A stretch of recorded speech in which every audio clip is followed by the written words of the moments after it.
Welcome to Wake Up, Shift is Happening TV. It's an amazing time to be alive and aware on the planet right now. There are all sorts of changes and transformations and shifts occurring. And we may want to engage in new ways of being, technologies, tools, and other things that can assist us to create more grace and ease as we take the adventure and the journey from the mind to our hearts and everything in between. I'm Deborah Peach, creator and host of this show, and it is my intention to be in partnership with you as we take this adventure and engage in ways of being that can include becoming conscious observers of our experience, loving ourselves from the inside out and expressing that outward to everything and everyone, connecting the dots and making sense of things that may not necessarily make sense. Please join me as we ignite and activate into the butterflies that we came here to be. Are you ready? In the deep recesses of the mind lies belief. And basically, we see what we believe. And so do other people. Absolutely. So that's when I kind of launched into the battle of the sexes and started to find relief myself. Right. And then took note. Like, wow, this really works. Let's talk about that for a second, the beliefs. Yeah. So just to give people some assistance in how powerful this is, because it's incredibly powerful. In regards to beliefs, an example would be if you have an unconscious or subconscious belief that you are unworthy. Yeah. Right? Yeah. And you don't know it.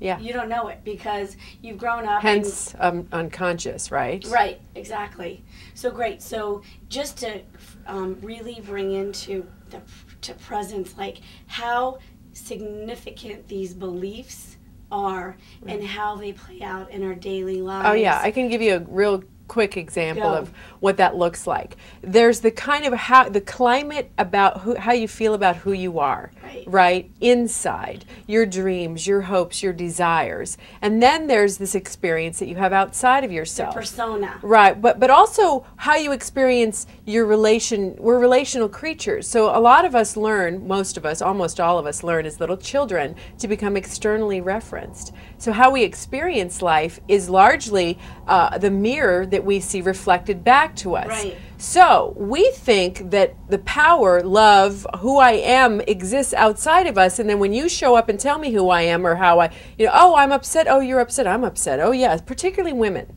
Yes. By the way. We're a little bit more emotional beings than the males. So for example, if you show up in my life and you're mirroring some unconscious belief I have about that my greatest value is how I look. There's one that many people relate to.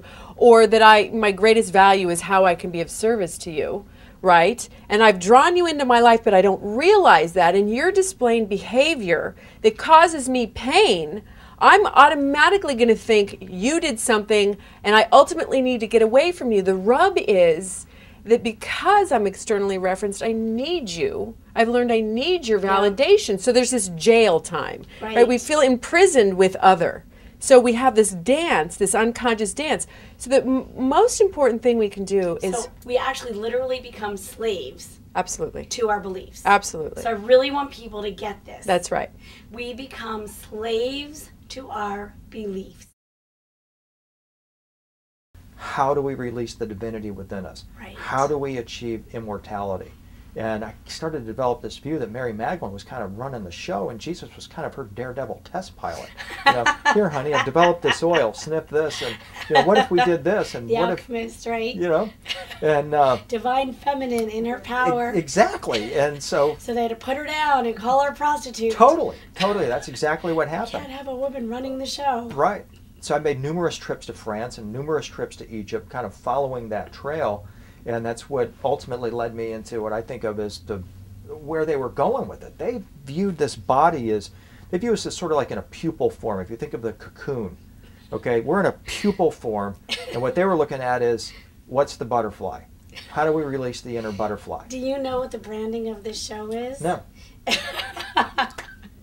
It is man to butterfly. There you go. That's it is literally right now. I'm using the crop circle because my designer just couldn't get the vision. Yeah. But it's the being the man. Yeah. And human going into the cocoon, transforming. There you go. We are into flying as butterflies. That's what it is. And what I found is the analogy I like to make to where most people are at, including where I'm at, in a sense, is I saw a cartoon once of a cocoon looking up at a butterfly saying, "You'll never get me up in one of those things." and that's the problem. And so what I try to provide people is here's the vision. This is why the guy can't visualize it, because he's never seen that. But he's the cocoon thinking, "You're never going to get me up in one of those things. I don't have a concept of that." It's the vehicle. We are the vehicle. Exactly. And so that's what these guys were into, Jesus and Mary Magdalene, as well as a lot of other of these holy teachers. That's what they wanted to know. And that's what they least want you to know. Right. You know, they want you thinking this is all there is. This is hard. It's material. Right. And follow our rules and regulations. Exactly. Go to heaven with that. Otherwise, you're a sinner, etc. Yeah. And not to get churchy. Yeah, churchy. The distinction here is that there's the old paradigm that is crumbling. Right. It's based in fear, greed, control, etc. Right. And it's not just church, but there's all sorts of other institutions. Oh, totally. It's corporate. Exactly. Right. Exactly. Corporate. Stay in the 9 to 5. We'll give you the insurance and keep we'll you provide secure. stability for you. Right. Exactly. Yeah. So it's all over the place. Right. Right. Exactly.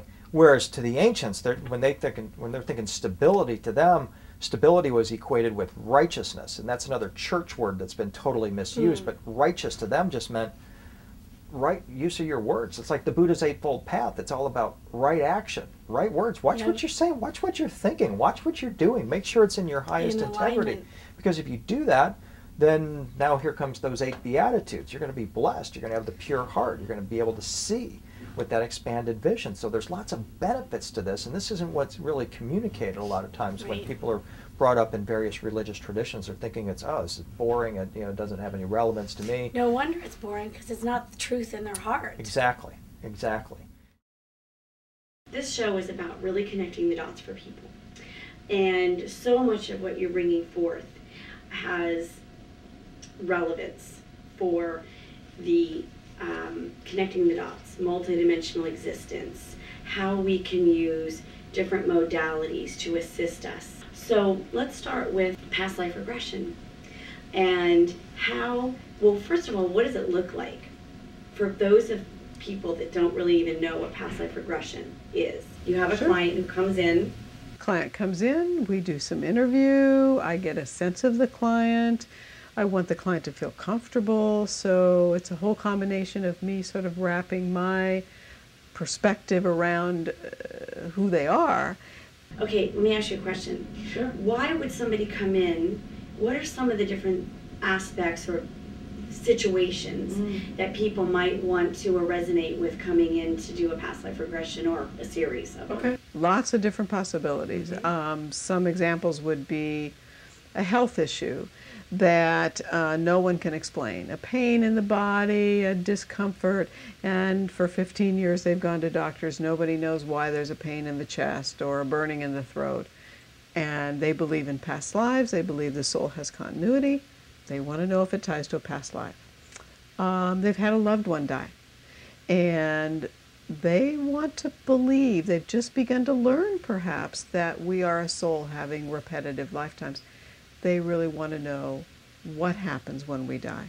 Example actually that comes up relatively often of late, a person is in a long-standing relationship, perhaps it's a marriage, but they're drawn to someone else and they feel completely horrendous and guilty. It's like, why am I drawn to this other person? They want to know, what's that about? Do I know this person? Right. Is there like a past life connection? There's so much familiarity, something like that. Right. Okay. Right. And it helps alleviate. It's not logical. Exactly. Right. And it goes against what society says, so that's a reason. Right.